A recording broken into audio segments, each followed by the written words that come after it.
If you are an Indian student planning to apply for an F-1 visa, there is a proposal in Congress you need to understand, because it targets the single biggest reason many students get refused: the idea that you must prove you will leave the United States after your studies. Here is the big promise being discussed. A bill introduced in Congress, described as the Dignity Act of 2025, would remove or weaken that intent to leave requirement for F-1s, basically moving the F-1 student visa closer to a dual intent category. If that ever becomes law, it could change the tone of interviews and reduce denials that are based mainly on suspected long-term US plans. But we need to be very clear up front. This is a proposed reform, not a finalized rule. Nothing changes until Congress passes a bill and the government issues implementation guidance. In this video, you will walk away with 3 practical things. First, what the intent to leave test under 214B actually is, in plain English. Second, who would and would not benefit if F-1 became effectively dual intent. And third, what you can do right now to protect your case, regardless of what Congress does. Here's the part most people miss.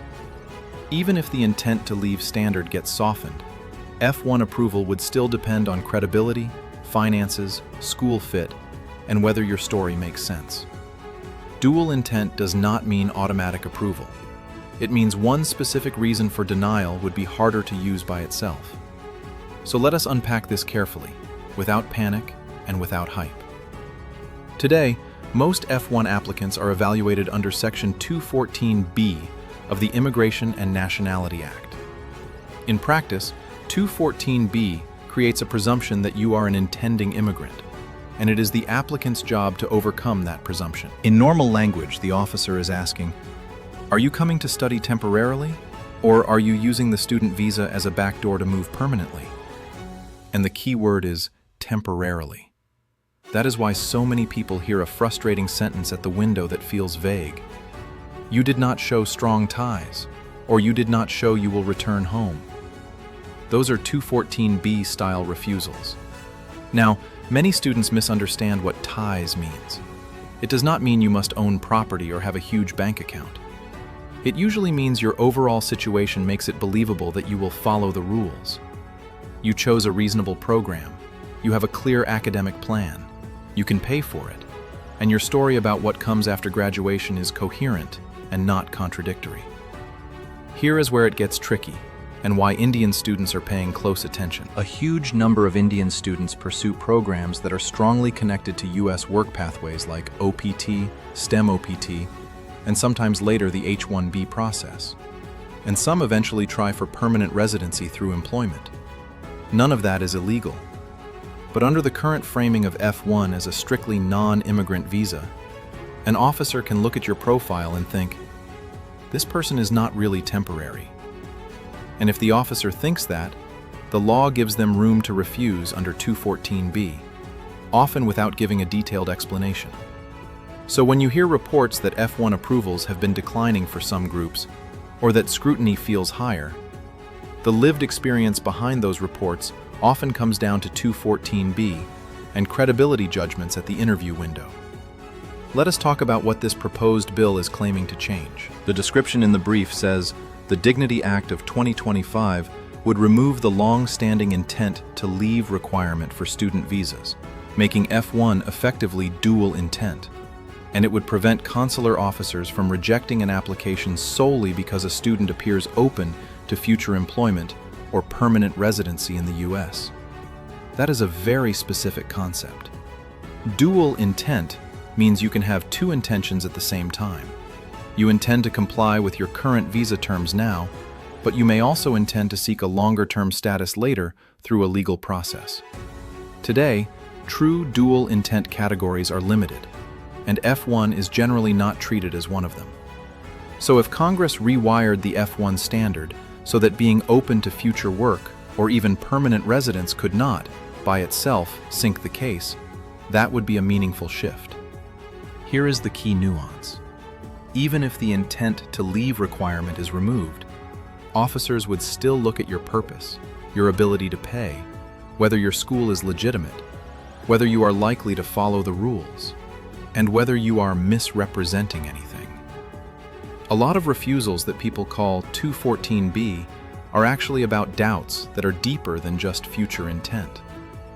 Officers may suspect that the program does not match your background, or you cannot realistically afford it, or you are using study as a pretext.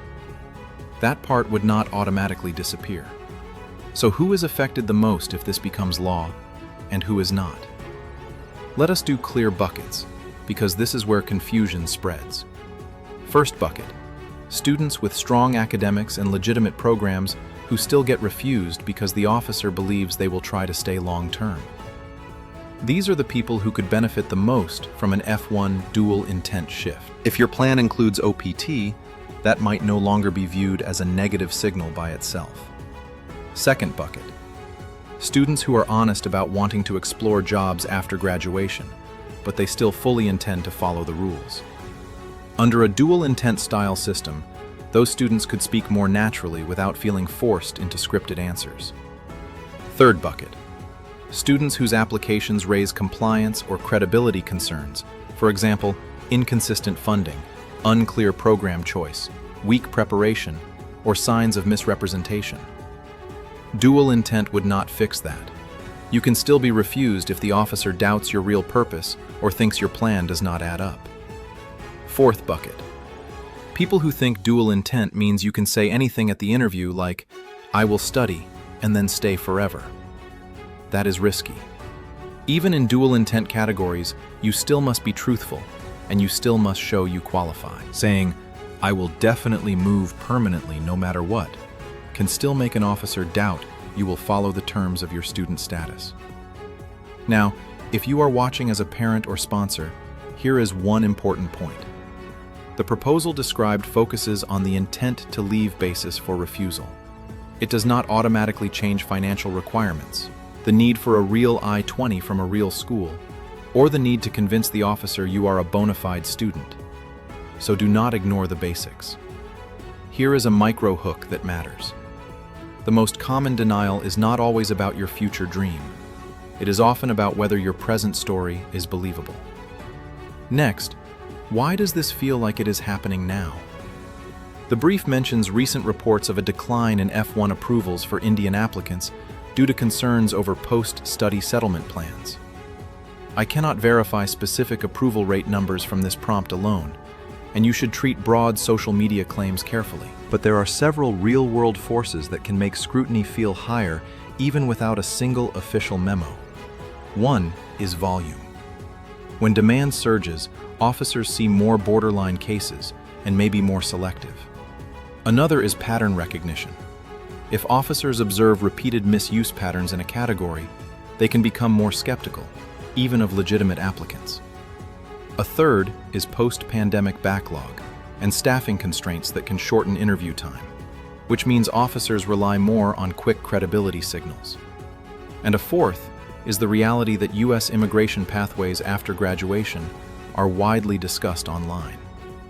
If an officer believes an applicant is presenting a rehearsed narrative that conflicts with obvious incentives, that can backfire. Here is where people get denied. The moment your answers sound like you are hiding something, even if your underlying plan is normal. So now let us do a myth versus reality segment, because this is one of the biggest sources of panic. Myth: if you mention OPT, you automatically get denied. Reality: OPT is an established part of the F-1 system. Many students use it. The issue is not OPT existing. The issue is whether your program choice, finances, and career plan are credible, and whether you answer questions in a way that matches your documents. Myth: you must prove you will return home with property or a job letter. Reality: those can help in some cases, but many students do not have them. Officers often focus more on overall plausibility. Why this school? Why this degree? Why now? Who is paying? And what is the realistic plan after? Myth: the officer has to explain exactly why you were refused. Reality: in many 214B refusals, the explanation is brief, and that is normal in the process. It feels unfair, but it is how the law is structured. If the law changes, The hope is that at least one major refusal pathway becomes narrower. Now let us talk about what could change in the real world if F-1 became effectively dual intent, as described. First, interview dynamics. Students might not feel pressured to pretend they have zero interest in working after graduation. Second, refusal reasoning. Officers might need to base a refusal on other deficiencies rather than simply future intent. Third, documentation strategy. Students may still not need extra documents, but the narrative could become more straightforward. I am here to study, I will follow F-1 rules, and if I later qualify for a legal work visa or residency, I may pursue that through the proper process. Fourth, consistency. Universities, students, and consular posts might align on a more realistic understanding of what international education is in 2026 and beyond. It is often connected to global careers. Here is the small detail that changes everything. Dual intent does not equal immigrant intent approval. It means immigrant intent is not automatically disqualifying. You would still have to show you will comply with F-1 rules in the meantime, including full-time study, not working unlawfully, maintaining status, and leaving or changing status properly when required. Let me give you a short example scenario to make this concrete. Example scenario. Priya is admitted to a reputable U.S. university for a master's in data science. She has a strong academic record and funding from a combination of family savings and an education loan. In the interview, she is asked, "What will you do after graduation?" Priya answers nervously, "I will definitely get a job in the US and stay." The officer then asks about ties to India. Priya has no property, no job offer, and she sounds like she is already planning a long-term move without mentioning any legal pathway or temporary compliance. Today, that can easily turn into a 214B refusal, because the officer believes she is not a temporary student. Under a dual intent style rule, that same answer might not be an automatic deal breaker, but it still might raise a compliance concern. Does she understand she must follow the rules, and that future plans depend on eligibility?